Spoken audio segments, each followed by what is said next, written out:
Kids' movies, by their very nature, are generally quite lighthearted and innocent. Anything that's aimed at the younger generation should have as little offensive material in it as possible, but that's not always the case. Disney in particular, as you'll see in this video, are guilty of some pretty racist moments. Granted, most of the movies in this video are quite old, so it's a tiny bit more understandable. But there are some modern movies, both Disney and non-Disney, that have some really shocking racism and racial stereotyping in them. In recent times, Disney have become known for their sensitivity and awareness about being politically correct.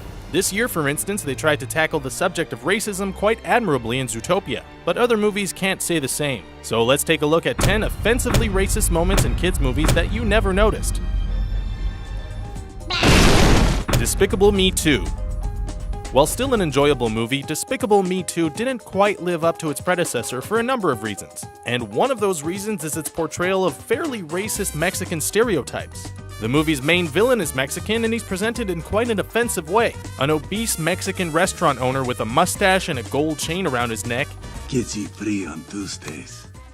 El Macho had a very thick accent, and when he spoke, he sort of danced around in a way that suggested the people behind the movie just assume all Latin people did that. Moreover, his son Antonio was presented as an exaggerated version of the stereotypical smooth Latin lover, and he even ended up cheating on his love interest Margot. Happy Feet. It's hard to imagine that a movie about penguins could possibly be racially offensive to the Latino community, but Happy Feet managed to be exactly that. The Arctic in the movie had an area best described as a ghetto, where the supposed underclass lived, that managed to incorporate pretty much every racist Latino stereotype. The late Robin Williams' character Ramon was a prime example of this. There were bad Latino accents, words like mommy and homies being thrown around. Come on, mommy. See something you like, yeah? And there were passionate Latin lovers. To be saying this about a movie made as recently as 2006 is pretty surprising. Fantastia.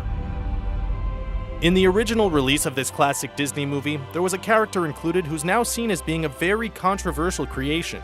Sunflower was a small, dark-skinned centaur with braided hair who was a servant to the larger, light-skinned, blonde and dainty centaurs. The implication of black slaves working for white people are obvious, but these days the scene has been removed from the movie, so you won't see it without looking online or into the archives. But it was definitely there back in the day, and it's a prime example of Disney making some questionable choices. Dumbo. Dumbo is one of the cutest Disney characters to ever grace the screen, and it's both difficult and sad to say that his movie was tarnished by some quite despicable racism. For example, jet black crows appear in the movie, one of whom is called Jim Crow, a reference to the Jim Crow racial segregation laws that existed in the USA until 1965.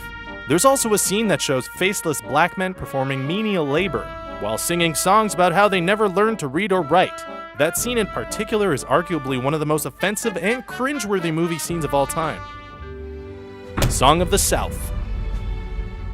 Disney have actually not allowed the sale of Song of the South since the 1980s. It's that unabashedly racist throughout.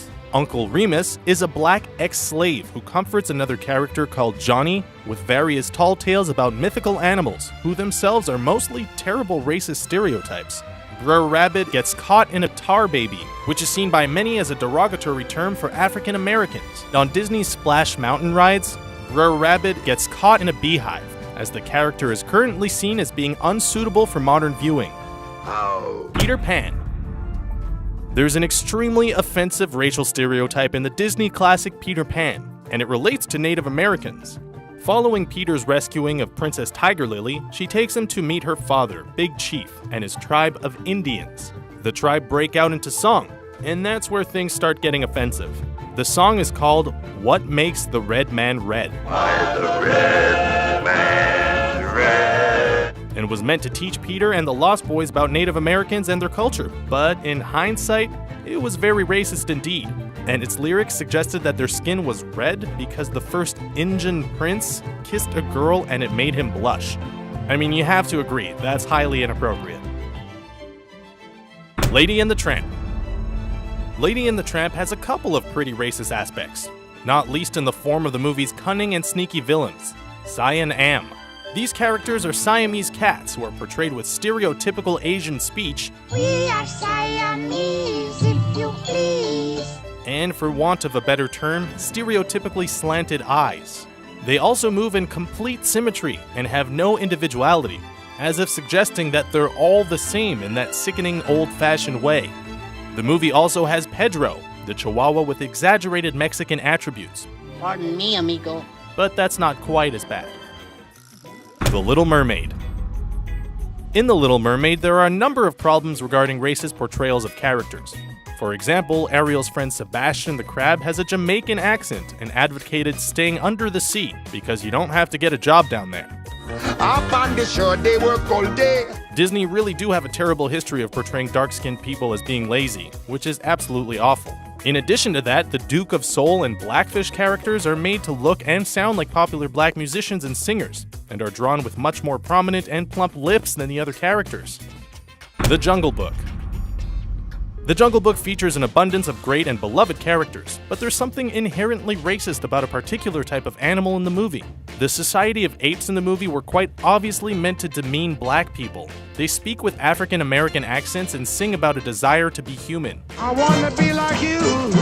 with lyrics describing how they want to walk like you and talk like you, all of which had an offensive minstrel show feel to it as well. In fact, the ape leader, King Louie, was quite obviously modeled on legendary black jazz musician Louis Armstrong. Thankfully, the live-action 2016 remake of the movie didn't make the same mistakes as the classic version. Aladdin. Aladdin is the only movie on this list in which the lead character himself is actually quite a racist creation. In spite of the fact that Aladdin comes from the same Arabic nation as the other Arab characters who are portrayed as barbaric savages, I had to slit a few throats, but I got it. he's basically designed as a white character. Moreover, Jafar, the film's main villain, is depicted with far more striking Arabic features than he is. The movie's essentially saying that people with Arabic appearances couldn't possibly be portrayed as heroes, and that the more Arabic in appearance a character is, the more evil they are, which is absolutely horrific when you think about it. Thanks for watching our list of 10 offensively racist moments in kids' movies that you never noticed. Did this video intrigue you? Can you think of other kids' movies with racist moments in them? Let us know in the comments section below, and be sure to subscribe to our channel for more videos like this one.